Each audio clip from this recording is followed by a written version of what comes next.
And like I said, Edmonton has to win at home, right? You got to win game 4 at home. So, okay, whatever. They did that. Florida flew their whole family out, all the wives, all the kids.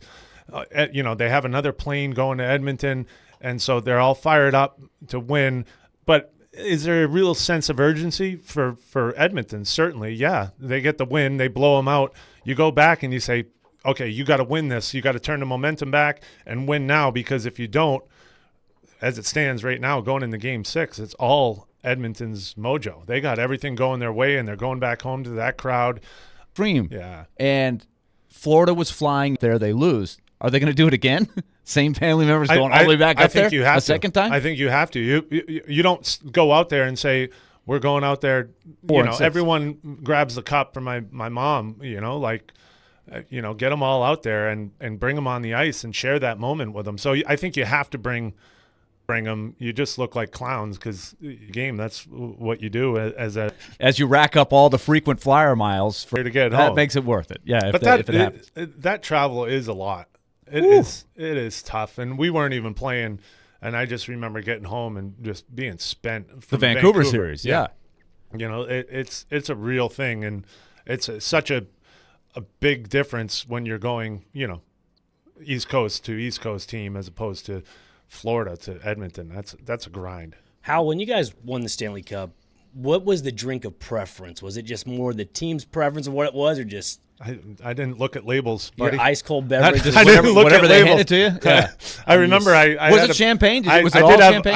I have one of my favorite pictures and favorite memories is you're just exhausted. It was a Game 7. I went and sat on the back of the net with a bottle of champagne, and my kids came over and said hi, and I couldn't move after that. I just sat there with a bottle, and I don't drink champagne. I'm not trying to come, but when you win the cup, you got to drink champagne, and then champagne. I think it turned into Bud Lights, and then everything goes in that cup.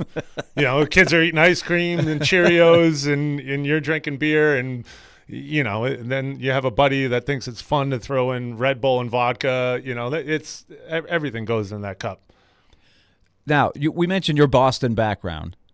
You saw the Celtics win a title. You have obviously still a lot of ties, a lot of friends in that area. My daughter goes to school up there. We just mentioned DMase's son. He and Derek have gone a couple of times to see the Lakers play the Celtics there. But the Celtics win another title. But you noted the difference between being a Boston sports fan when you were growing up as opposed to some of the younger Boston sports fans now, and how many titles that city has won. It's it's completely changed as far as the perception. Well, you know what the amazing thing is, and you say a Boston fan. There are no fans in Boston that are NBA fans or NFL fans or NHL fans. All it is the Sox, the Bruins. Yeah, it's Celtics. the Boston teams. It's just your cheer world. for your Boston teams, and they've been so spoiled. I have a nephew that's 18 now, and in his lifetime, he's never been disappointed. Let's be serious. I'm wearing a Mets hat. He's a Mets hat, and I'm excited. The Mets have won 7 in a row because I know pain. But your nephew has a completely different view on the sports. Patriots were just rolling, right? They can't lose. It's just pencil them into the AFC divisional round they're every gonna year. Give you, and I always said, being a Boston fan, sports fan is great because you're going to go deep. You might not win it, but you're going to get to the finals, and you're going to get to the Super Bowl. And you look at the Celtics winning. The Red Sox put me through torture for years. Patriots did the same thing. It was miserable. You watched, I'm sure, with a lot of your buddies. I mean, I don't know where you were. I don't know if I've ever asked you this, but when Mike Ditka and the Bears slaughtered the Patriots at the Super Bowl shuffle all over us. Where were you? You know what? I was 85 to 10 years old, right? Yeah. And it was squish the fish, bury the Bears. We had all the great run for them just to get there. So exciting. It was awesome. And then the Bears just that was the fridge. It was just a beatdown. It was over after one quarter. It was just it was so depressing. Depressing. But as a 10-year-old, it was the closest I got. Now you look at these and arrogant Boston sports fans, they have a right to be arrogant. It's not fair. It's ridiculous. But it was awesome to see. Like the Celtics. I mean, you're the hoops guy, right? Yeah. They're just so good. Like They were pretty dominant. Like and without a LeBron James or Larry Bird or that's what I loved about it. superstar guy. Like they have a lot of great players, but not a Yeah. superstar. But it was really about how they all meshed together and used great defense and great Defense 3-point was shooting. awesome. Yeah. Like when they needed to, and basketball, so many momentum swings, and you need defense to do that, right? You can't keep, you can't turn it around and get, 10 points unanswered without playing solid defense. And like, I just love the Jaylen Brown when he just kept going up. If Luka's out there, leave me out. I want him. He wanted that matchup so bad, and he wanted to dominate it. And even though Luka is just a mutant and doing he's unlike any other player ever. Yeah. It just doesn't look like a basketball player. Not at all. He's me. He's 6'7", 230. He's me. And I'm and I'm watching him out there, and he's just doing whatever he wants to. It's amazing. But I just was impressed with the Celtics, and I don't watch too much hoops, but it was fun watching that. That was good team game. Another championship for Boston. All right, when we come back, we're going to check in with Jonathan Hutton, and we'll see what's going on in his world. We'll catch up on some football topics that are happening right now. And then, as we mentioned, at 1 o'clock, we'll have Scott Nickel. And, of course, huge news across the sports world, but especially the baseball world last night as we all started to learn of the passing of the legendary Willie Mays, who, even though Skillsy and I are a little high on the demographics, now getting higher every year in the sports demographic, we are still not old enough to remember Willie Mays playing. I never saw him play, but just a legend Galore. In every sense of the word. Passed away at 93. Tyler Kepner, Vanderbilt graduate, New York Times baseball writer, now with The Athletic, is going to join us at 2 o'clock for some historical perspective on the Say Hey Kid. It's just one of the, maybe the greatest of all time. We can have that discussion at 2 o'clock. So we get the show rolling, broadcasting from the Busy Bee Plumbing, Heating, and Air Conditioning Game Nashville studios, home of the $99 yearly Beehive membership, where the buzz is always about great service. Settle in, and we're going to get it cranking here on Willy and DMase.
Mike, I stop 'em cold.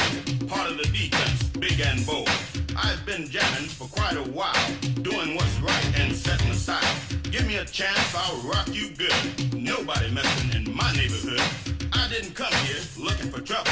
I just came to do the Super Bowl shuffle. We are the Bears. Oh, Nick Frazier twisting the knife just a little bit.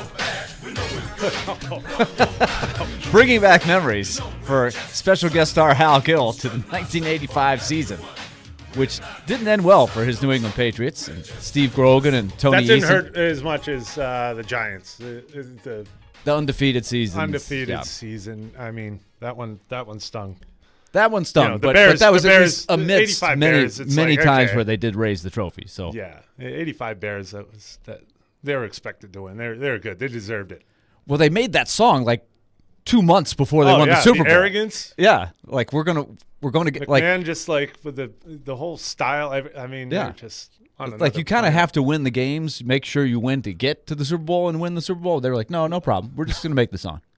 Start playing it. We're that good. Yeah, that was everywhere nationally, not just in Chicago, for like months before the Super Bowl. It ain't cocky if you back it up. Yeah, they That's backed what it up. Kid Rock says. Yeah, I was a Giant fan back then. They whitewashed the Giants as well on a cold day at Soldier Field. I remember that, where Sean Landetta, actually the wind was so bad he whiffed on a punt. Like he swung to try to punt it and missed the ball completely. That's You don't really have that margin for error when you're playing that Bears yeah, team, and no. it doesn't help when your punter gets like a 0-yard punt. yeah. That That's wasn't good. Soldier Field. That's not easy play. Let's see if we have. Do we have Hutton? Is he ready? No. Still connecting. Still Yeah. connecting. All right, so let's quickly give you an update from Omaha. Florida leading Kentucky, the two SEC teams in an all-SEC half of the bracket at this point, trying to advance and play Texas A&M, who is 2-0. Kentucky right now trailing the Gators 11-4 in the bottom of the fifth. So Florida had a big early surge to take the lead, and they're trying to add to it a little bit here. And the winner of this game has still got a tall order, having to beat Texas A&M twice. Meanwhile, Tennessee, and this is a triple header. Of course, this game that's playing right now was rained out last night. So they have this game. Then you've got Tennessee taking on Florida State, and Florida State has to beat them twice in order to advance to the final. So a busy day in Omaha for sure. We'll keep you up to date on that. It is a circus. Throughout It's the a day. lot of fun. I like, you know, I don't drag pay it out. I don't pay attention much other than Vandy and Tennessee, just listening to what they're doing. But the World Series, it drags out, and there's a lot going on. Hard to keep up with, but it is the drama. There's a lot of drama. Well, it's not only just hard to keep up with, especially for a casual fan, but even for, and this is an ongoing theme, and you would have interesting perspective because you, like me, went to college, stayed at the same college for the entire time, and then moved on. That's just what more. There were people that transferred back in our day for sure, but now, for example, I think I was watching Florida State yesterday, and 6 of the 9 starting hitters were transfers. Yeah. And it's becoming very, very normal to transfer, and it's not abnormal for a person to have played for 3 schools that's sitting in the lineup. And this is the our way world. college sports are going. You mentioned Izzy; she has transferred and is taking a different spot, but it's very normal now. Yeah, no, it's and you look around and a lot of her friends are moving, and yeah, we'll get into that one because that's something that I'm really trying to digest, and it's hard to get into my thick skull. Yeah, and it definitely looks like the trend is to an older roster. Yeah, well, gives Deion you a better Sanders chance to he win. isn't going to go to some kid's kitchen and sit down and talk to the parents when he's in high school. He's going to wait until the kid is fully developed. Yeah. And then let him play. And there's so many layers and dominoes that fall at all the different layers. So it's just a constant shuffle and black hole that everybody's swirling around in. And it's like I had a coach tell me Throwing this the way. NIL money, and then you're like, I mean, now kids are just being bought out. And going to that wherever- only accelerates Oh, the wheel of circus. the circus. Yeah. I don't want a scholarship anymore. Get me 6 Yeah. to 7 digits here. I had a I'll go play college for that. coach tell me it this way, and this was a basketball coach that was that they only have a 13-person roster. Imagine baseball is like 35 to 40 kids, and then football is 85 to 100 kids. And he said what's happening is the top of this was a mid-major program. He said the top of the roster is looking to move up. The bottom of the roster that's not getting much play, they're looking to go elsewhere to either move down or move across to somewhere they can play. And then you're left with this middle of the roster going, well, everybody else is moving.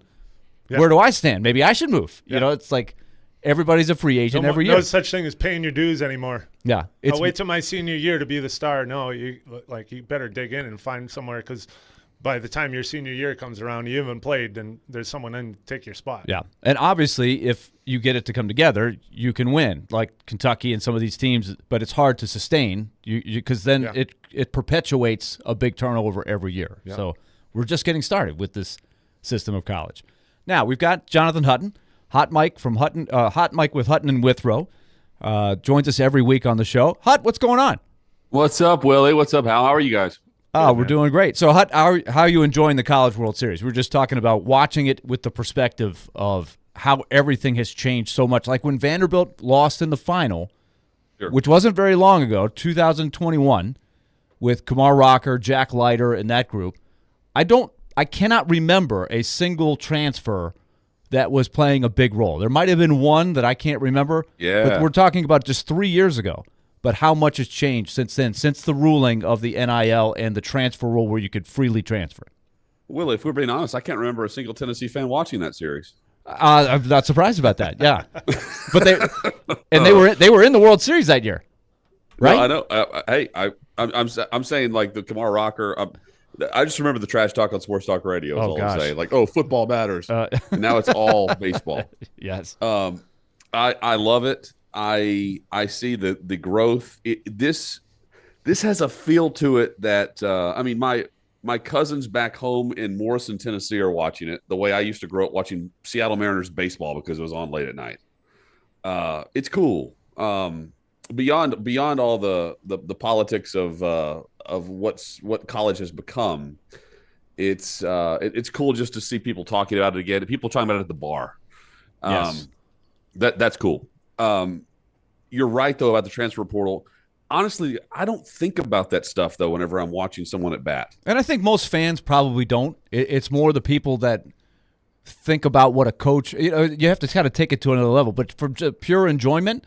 And I was listening to Kyle Peterson and Chris Burke say, it was like, this is a better product of baseball. It's more refined, older players that have played more. And so what you're seeing on the field is great. And everybody's wearing the uniform. If your team's in it, you're like, well, I don't care how they got there. They're there. They're trying to win a championship. Yeah, it's going to make the top teams better, right? That's the idea. Yeah, well, and then you're tuned in and you watch these games go down to the final at bat. I mean, not even final at bat, final strike. And you see the comeback. I mean, the walk-offs that we saw in succession. I mean, that too also plays a factor into the hype. When the hype lives up to the actual result, then you've got a product that people are going to tune back in for, regardless of who's playing. But it still is very much so. Like, is your home state playing? Is your region playing? Whatever it might be. When you tune in. There's not a tune-out factor, and I think there may have used to be with this. Mm-hmm. They've figured out the sweet spot, and I hope they don't mess with it. Yeah, the crowds and the viewership grows seemingly every year, and and I think more and more of the top players are going to go the college route, and maybe turn down that pro contract out of high Willie, school. how much money do you think they're making to stay in college now, compared to just being drafted? I don't think any team could. Match what a high first-round pick gets. Those guys still get several $1 million as a signing bonus. I mean, they can really soup it up there. They have it slotted now, there was a dude but in you can go over slot. You can over when I was slot. in high school. Yeah, there was a guy. Last name was Griffith. He was drafted like 3rd or 4th round out of high school out of Manchester. He went the pro route. I have no idea. He went in the Marlins farm system. No idea what happened to him. But I'm saying, like, he's definitely going to college now, is he not? Well, I think for those guys, the decision becomes a lot easier because you can probably match. It used to be that if you've offered a kid, Hal, $250,000 out of high school, that sounds like an enormous amount of money to an 18-year-old. Yes. Now, perhaps a Power 5 team would say, well, we can get you somewhere in that ballpark Yeah. for NIL to come here. Yeah. Well, the big thing that I think we're missing out is these are kids, and you're 18 Yeah. years old. You need to have some structure. You need to go to school. I had a kid that I played against in baseball that mowed me down left and right, and he went on and signed with the A's right after that, and he got hooked on drugs, had 3 surgeries, and he was, he was done. Yeah. And he didn't have that. He didn't grow up. I think in college you grow up, and if you can make some clink while you're in college, why wouldn't you do that? Yeah, I think they're going to start winning that battle more and more. And maybe the top guys, I wouldn't say the level of like a Kobe Bryant kind of guy, because it's hard in baseball to know who's the can't miss, right? Maybe, those unbelievable generational talents, you kind of know they're going to make it. It's harder to figure that out in baseball because of injuries to a pitcher or, a hitter. It's hard to hit. It's hard to hit. Kids grow. They develop at different rates. So I do think the college game is going to get stronger in that respect.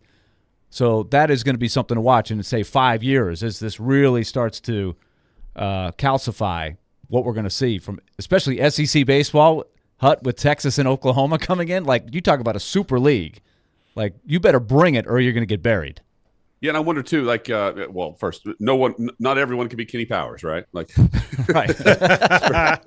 but like, is it a trampoline to where you almost get not a bonus life, but like you by going the college route the way they have or the way they're doing and get paid for it, do you almost bypass certain levels of the minors? You see what I'm saying? Yeah, I do think it allows you to start up the ladder a little bit more, or even if you start low, you move up quicker because you're older, number one, so you tend to dominate the 18, 19, 20-year-olds. 4 or 5 You're a couple years older. Yeah. So I think that's part of it too. For example, Paul Skeens, who at this time last year was leading LSU to a championship. He's already in the big leagues. Now he's a freak. Yeah. Right? He's amazing. The second pick in the draft, also from LSU, Dylan Cruz, position player. It's hard to jump right in. There's very few guys like a Will Clark who have gone right into the big leagues. That's really, really rare. But he's already in AAA. He just got moved from AA to AAA last year, so he's moving fast as well. So older guys who dominate college in the SEC, they're closer to the major leagues than, say, a high schooler that's going to take 4 or 5 years. Like the hockey guys that are going to be drafted next week. Those guys are all 17, turning 18 or 18-ish.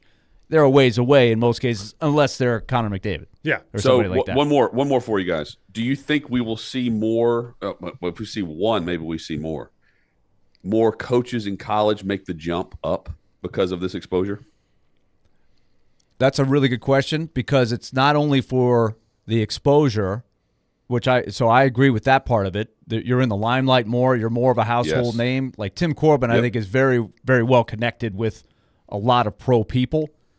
But I think he loves the college game. But the way the college game is changing, and the mental stress of keeping your roster together every year. Imagine being a GM for the Predators, where everybody's a free agent every year, and how you're constantly it's a college having football coach now. Yeah, and so I do think some people might say, you know what, I'm going to the pros. At least I can sign guys to multi-year contracts there, or deal with players that I know I'm going to have for a couple of years, whereas this is chaos. Yeah, I think college sports in general used to be a separate game, right? You're running the wishbone in football and hockey. Yeah. You're dumping and chasing, and now – and you could coach that. You could fine-tune that. Now kids want to go where they're playing a pro game, and the hockey players do it. I think baseball, they want to go to college to develop to be a pro. Yeah. That's why you're seeing football players that want to play under a pro system. They don't want to, grind it and run the ball. They want to play that passing game, and so players are going there as development. Yeah, and development is an interesting thing too, because from the college coach's perspective, I'm sure that used to be a big reward for them. Take away the money you're making and the winning that you have to do to survive, but the satisfaction of watching a guy, I've really seen this guy develop for 3 years. But now you might develop a guy behind the scenes for a year or two, only to see him leave to go somewhere else to where it comes out. So it's another and that goes problem. Back to how many guys are missing out, like football players are missing out on a Rose Bowl because they don't want to get hurt, because we missed the national championship, so I'm going to you're playing in a big bowl game and you don't want to play for your team because you're afraid you're going to get hurt like that. I think that tells you everything you need to know. Yeah, and coaches at the end of the day, you want to coach, right? Yeah. Like you don't want to deal with all the other stuff on the periphery. Like I'm curious because in baseball we just don't see that jump from college to pro, even on the on a small level. And I wonder Very if it few. leads to one or two just bigger names in college baseball trying their hand the way that Dan Hurley has said he wants to coach in the NBA, but you know, Dan Hurley was leading headlines of the NBA Finals. You know, like yes.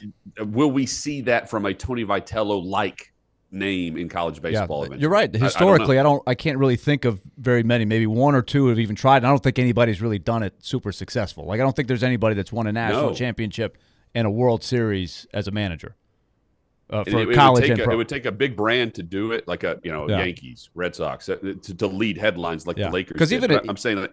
It's could a trend. That happen? I think we're seeing the era where it could. Because in college hockey, we are starting to see a lot of college coaches get NHL jobs. There is some crossover, right? Yeah, but it's hard to make that jump. I think there's a different level of control with a college kid than you go into you have a bunch of Russians and you can't just put them through a workout and expect them to do it. You kind of have to manage the way they grew up. But Hal, I'm not telling you anything you don't know. Willie, you've seen this too. Like the coaches too have the ego and the confidence, maybe some cockiness. Like they want to make the jump to prove that they can do it because they're tired of competing at a level where they're winning. And you know what I mean? Maybe they don't have control like they used to. Maybe they can't do everything they want to do as a college coach because the player's going to say, "Well, I don't like this. I'm out of here." There's a big challenge when you jump up to the pros. I mean, you can be let go in a second. In college, you have a little cushion and you can have an off year. No doubt. And I think that's what you're giving up. You might be getting the paycheck. Yeah, David Quinn did that. He was coaching BU and he's gone on to coach the Rangers and then just got let go from the Sharks. Like it was tough for him to make that jump. And I wonder if he's saying, hey, maybe I should have stayed and stuck around with the BU Terriers. I think that's the give and take. So let's hit you with one football thing here before we let you go.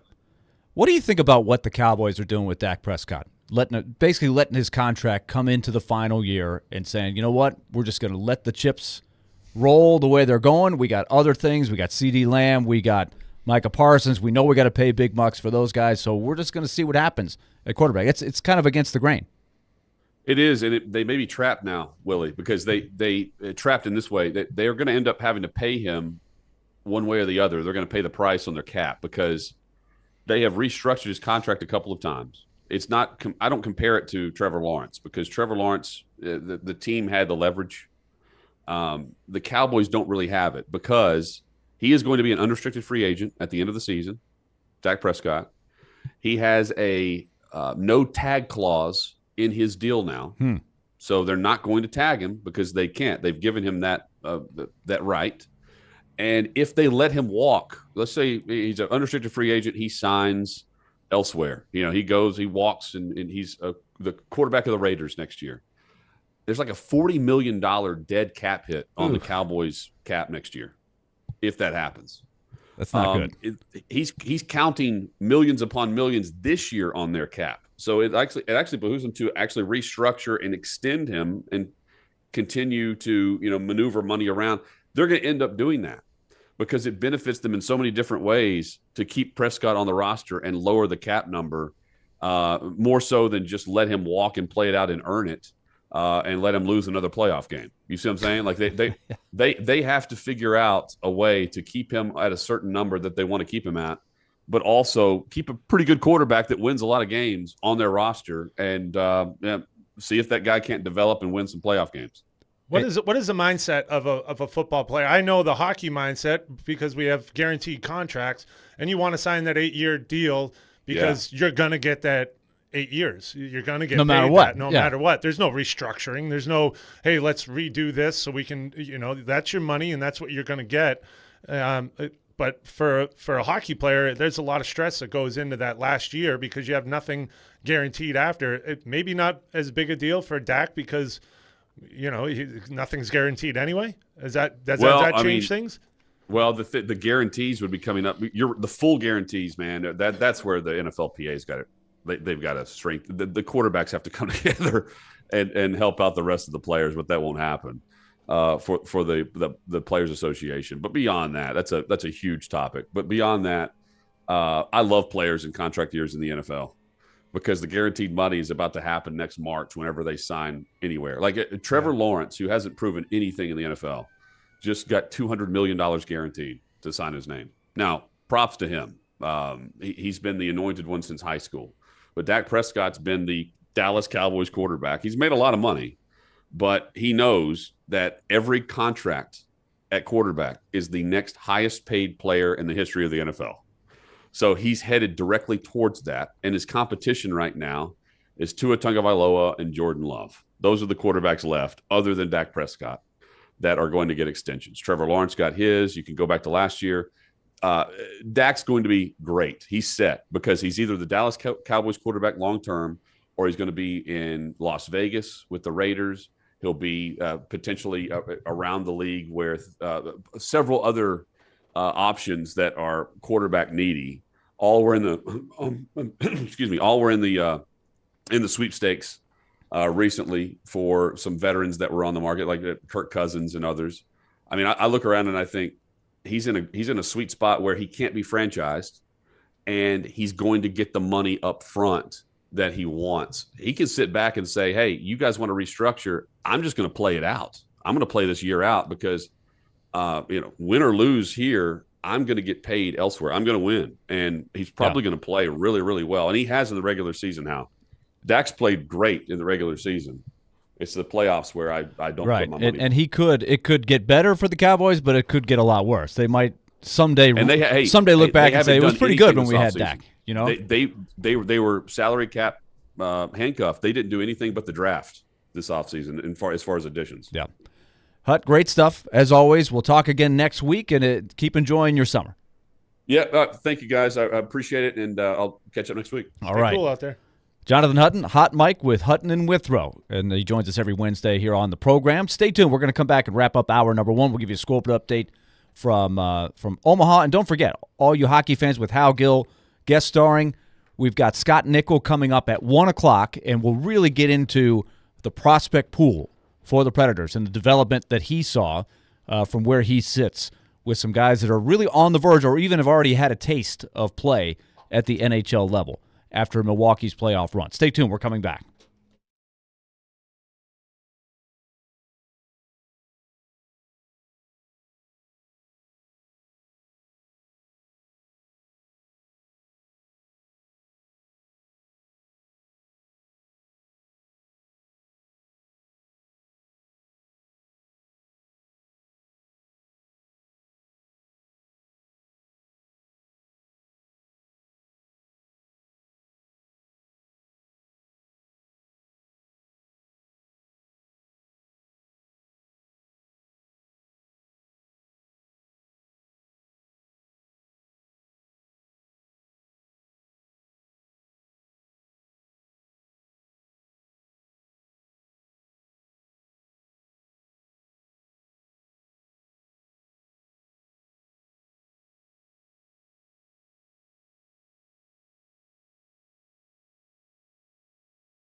Florida 15, Kentucky 4, top of the 7th. Another home run for Jack Caglione, who is going to be a first-round pick here in a couple weeks. What a great player he is.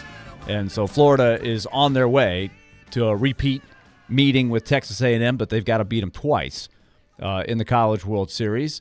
As we continue on with the show, Willie Donick and Hal Gill here with you. Scott Nickel coming up at the top of the hour, assistant general manager for the Predators, and has his main duties as the general manager for the Milwaukee Admirals.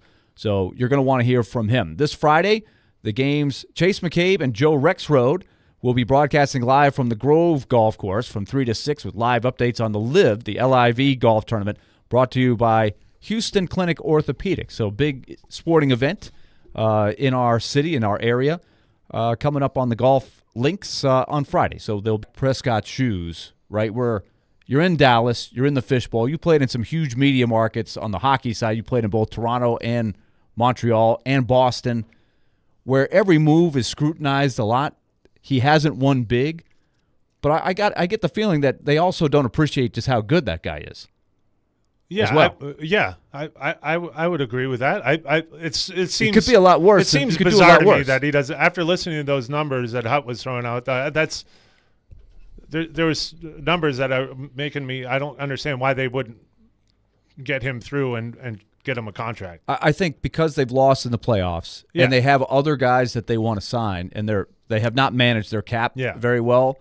They're thinking, well, we'll just try to look for the next guy, but it's not easy to find the next guy, especially at that position. Yeah. Well, the mindset of a last year of your contract is how many times that happened in your career? You go into your last year of your deal. 3 times.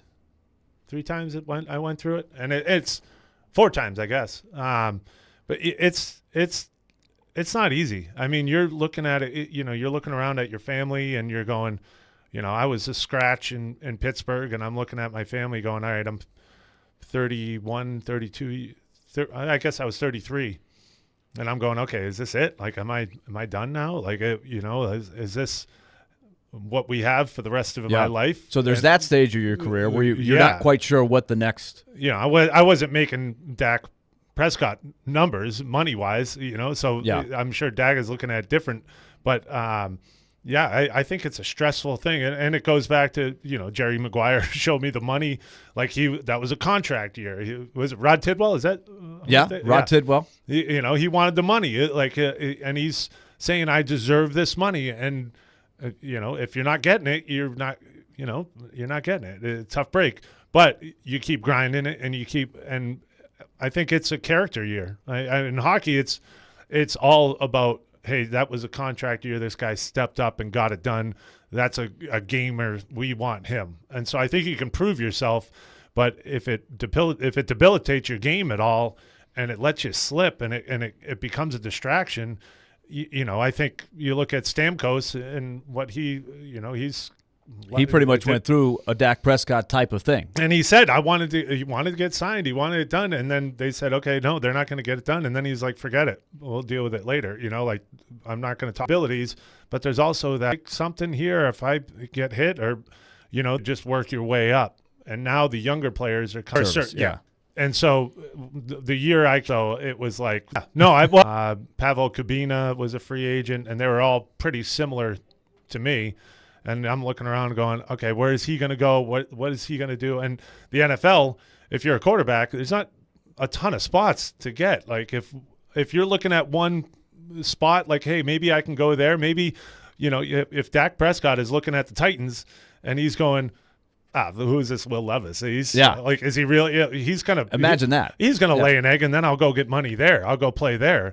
Well, if Will Levis has where do I go now? Like if Will Levis steps up and has a great year, then they're going to stick with him. They're not going to spend the money on Dak. And then what does Dak go? Then you go, okay, what about these other teams? And there's not too many chairs.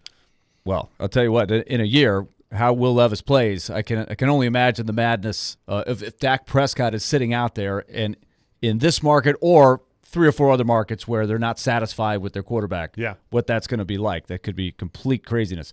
All right, when we come back, second hour of the show, Scott Nickel is going to join us. We'll talk about Milwaukee and the prospects. Looking forward to that. And we'll also get Hal's thoughts on how the Predators go to the next level after a really solid season last year. Stay tuned. We're coming back.